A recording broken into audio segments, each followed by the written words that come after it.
Hello, dear listener. Welcome to this quiet space, where we can gently explore some of the profound mysteries that shape our human experience. Tonight, we turn our gaze not to the stars above, but to the intricate universe within, the universe of literature. Allow your mind to simply drift, to slowly unfurl itself and absorb these thoughts, like a soft blanket settling over you. Literature, in its most expansive and embracing sense, is simply any collection of written work. Imagine, for a moment, the sheer, boundless scope of that definition. From the grocery list scribbled on a forgotten napkin, to the deepest philosophical treatise penned over a lifetime, it is all, in a way, a part of this grand tapestry of human inscription.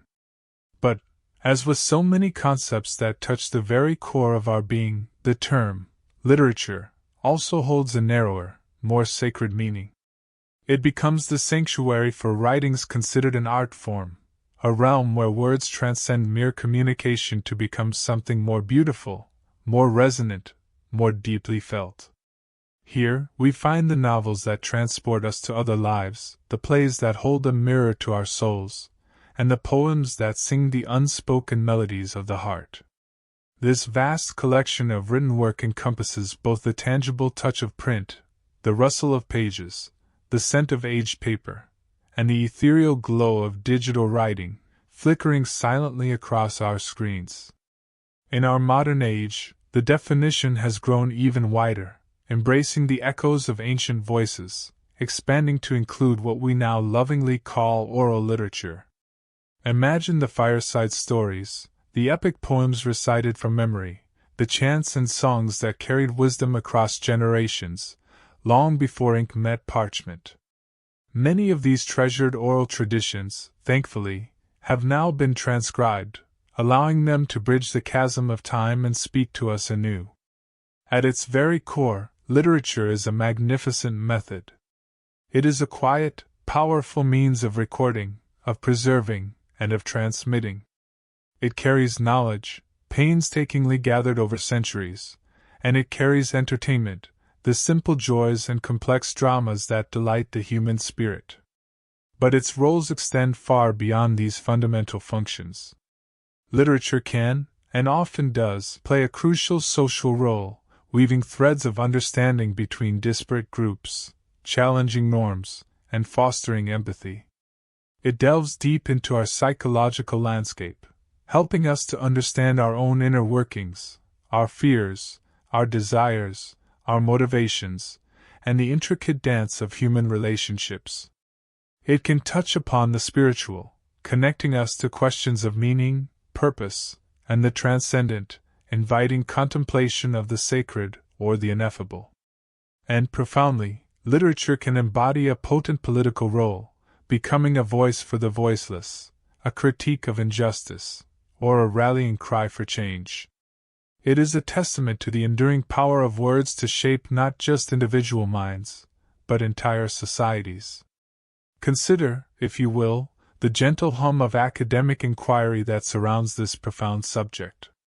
Literary criticism, for instance, is one of the oldest academic disciplines, a field dedicated to the delicate art of discerning the literary merit or intellectual significance of specific texts.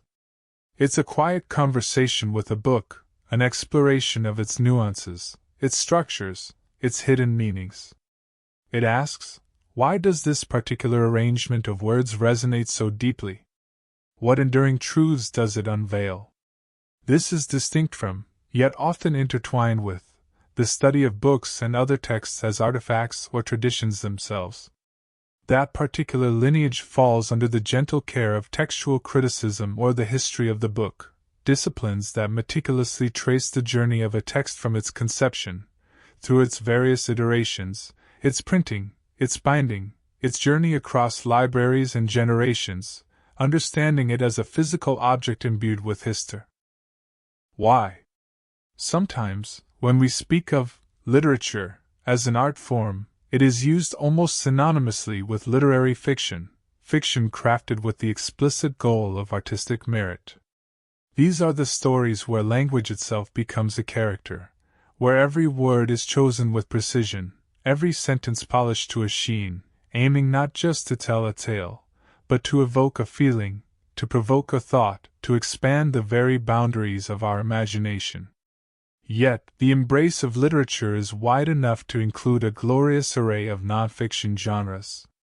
Think of the intimate revelations of a biography, where a life unfolds before our eyes, the immediate, raw authenticity of diaries and memoirs, capturing moments as they happen or as they are remembered, the thoughtful exchanges found in letters, personal yet often revealing universal truths, and the focused meditations of essays, where an idea is explored with grace and depth.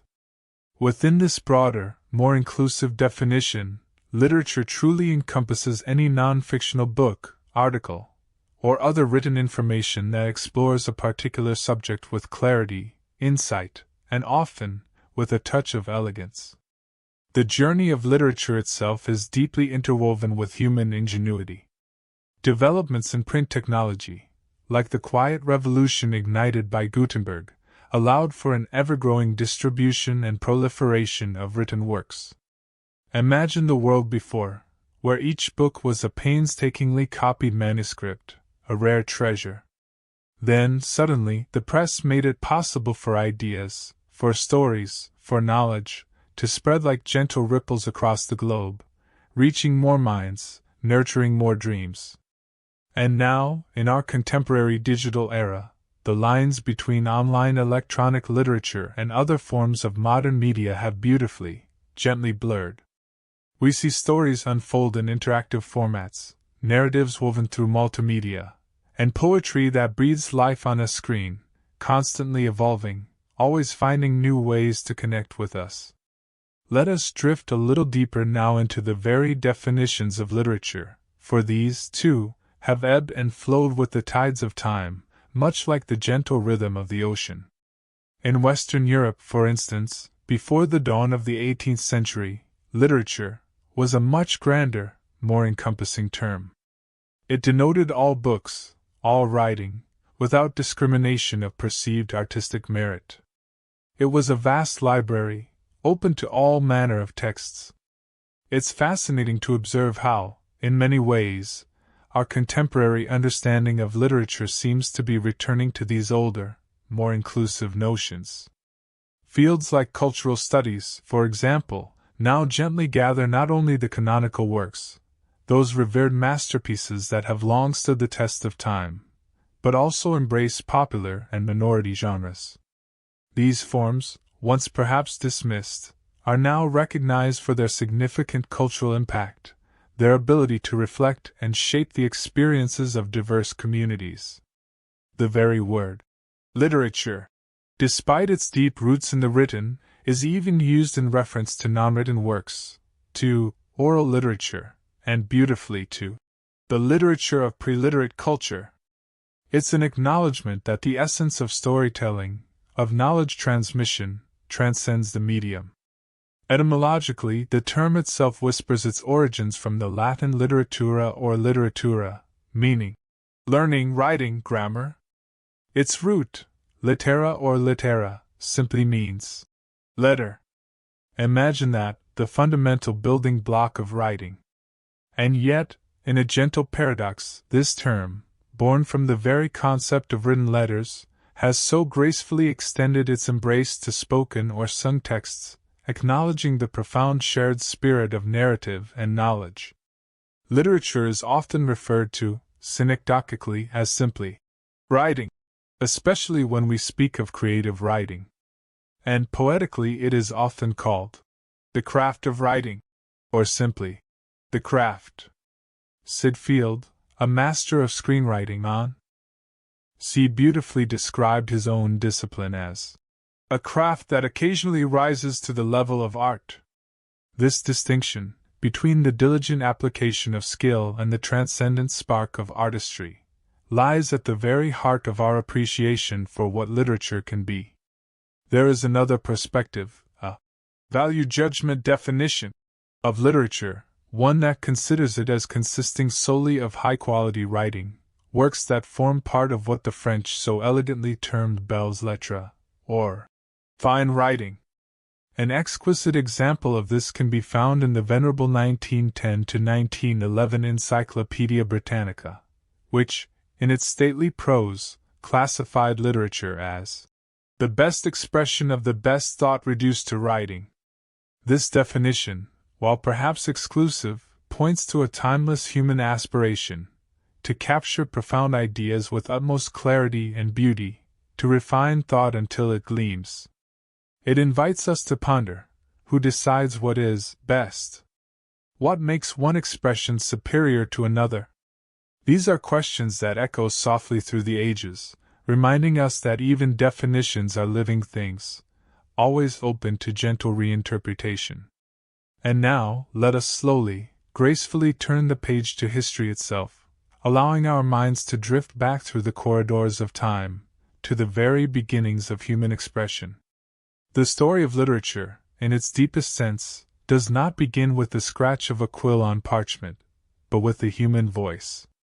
The use of the term, literature, here, derived as it is from the Latin litera, the letter, does indeed pose a gentle challenge to our linguistic conventions when we speak of oral forms. It's a delightful irony, isn't it? A word rooted in writing used to describe that which existed before writing.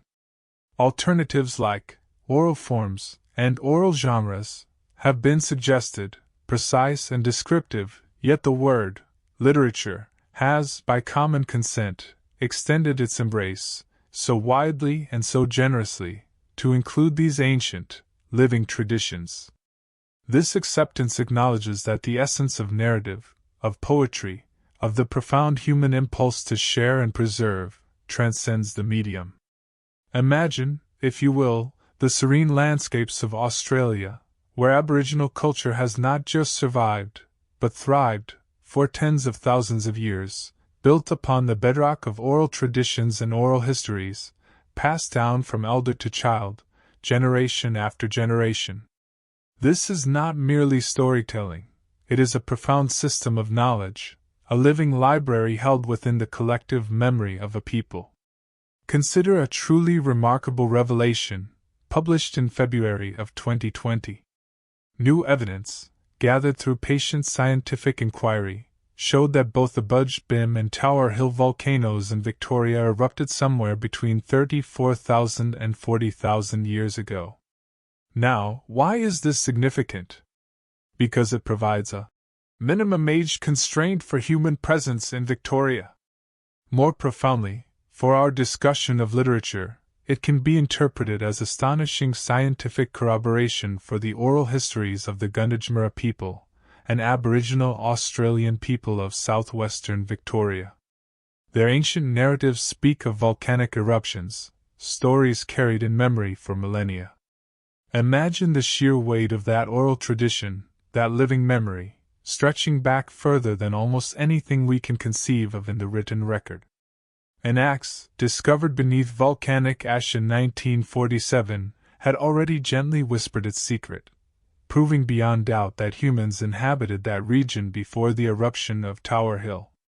This is a beautiful, profound intersection of deep time, geological science, and the enduring power of human memory and narrative. It speaks to the incredible resilience and accuracy of oral cultures, a testament to their sophisticated systems of preservation. Oral literature, you see, is not a quaint relic of a bygone era. It is an ancient human tradition, vibrant and alive, found in all corners of the world. A universal reed woven through the tapestry of human civilization. Modern archaeology, through its patient digging and thoughtful interpretation, has been steadily unveiling more and more evidence of the human efforts to preserve and transmit arts and knowledge that depended, either completely or partially, on these rich oral traditions, across a myriad of cultures. Allow your mind to gently wander with this powerful reflection. The Judeo-Christian Bible reveals its oral traditional roots. Medieval European manuscripts are penned by performing scribes. Geometric vases from archaic Greece mirror Homer's oral style. Indeed, if these final decades of the millennium have taught us anything, It must be that oral tradition never was the other we accused it of being. It never was the primitive, preliminary technology of communication we thought it to be. Rather, if the whole truth is told, oral tradition stands out as the single most dominant communicative technology of our species as both a historical fact and, in many areas still, a contemporary reality. Just let those words settle quietly within you. The single most dominant communicative technology of our species. This is a profound reevaluation, urging us to shed any lingering biases that might privilege the written word above the spoken. It reminds us of the immense sophistication, the intricate mnemonic devices, the cultural significance, and the sheer enduring power of oral transmission. It wasn't just a placeholder until writing came along. It was, and in many ways still is, the very heartbeat of human connection and cultural memory. The earliest poetry, for instance, is widely believed to have been recited or sung. Imagine a community gathered around a fire, the flickering light dancing on their faces, listening to a bard. These poetic forms weren't merely for aesthetic pleasure, they were ingeniously employed as a way of remembering history, of preserving complex genealogies, and of enshrining the very laws and customs that governed their societies. The rhythm, the rhyme, the repetitive structures, the melodic qualities, all served as powerful mnemonic aids, embedding vital information deep within the collective consciousness, allowing it to be recalled, shared, and passed on with remarkable accuracy, generation after generation. In the vast and ancient lands of Asia, particularly in India, the transmission of rich folklore, intricate mythologies, and sacred scriptures in various Indian religions was almost entirely by oral tradition. These vast bodies of knowledge were preserved with an astonishing precision, achieved through the development and application of elaborate mnemonic techniques. Imagine the dedicated training, the focused memory work, the chanting, the structured recitation, the intricate mental maps that allowed entire epic poems, philosophical treatises, and religious texts to be held perfectly within the minds of generations of scholars and priests. This was not a casual retelling, it was a rigorous, disciplined practice, a profound commitment to the sanctity of the word, ensuring that not a single syllable was lost or altered. The human mind, when trained with such intent, can be an astonishing repository of information, a living, breathing library. The early Buddhist texts, too, are generally believed to have originated in this oral tradition, passed down through the teachings and memorization by monks and disciples before they were eventually committed to writing.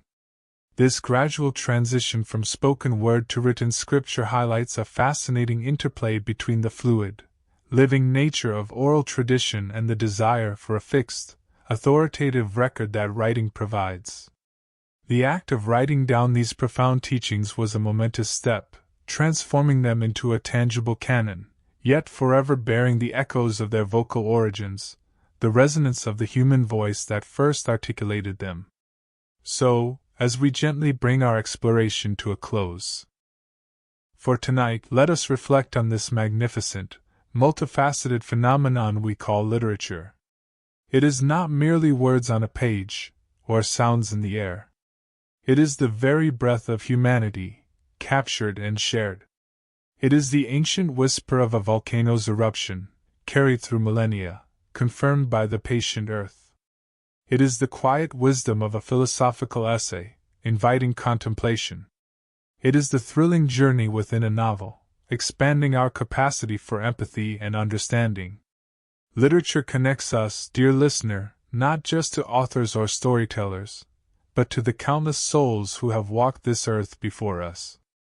It allows us to understand the triumphs and sorrows of distant cultures, to feel the emotions of characters who exist only in the realm of imagination, and to grapple with the big questions that have puzzled humanity since the dawn of consciousness. It is a profound bridge across time and space, a tapestry woven with the threads of every human voice, every human thought, every human dream. As you drift now toward sleep, Perhaps you might feel a gentle connection to this vast, beautiful stream of human expression. Let the idea of literature settle softly in your mind, a reminder of the enduring power of words, both spoken and written, to record, to preserve, to entertain, and to transform. May your dreams be filled with quiet stories, gentle wisdom, and the peaceful assurance of our shared human narrative. Rest well, dear listener. Until we meet again in this tranquil space. Good night.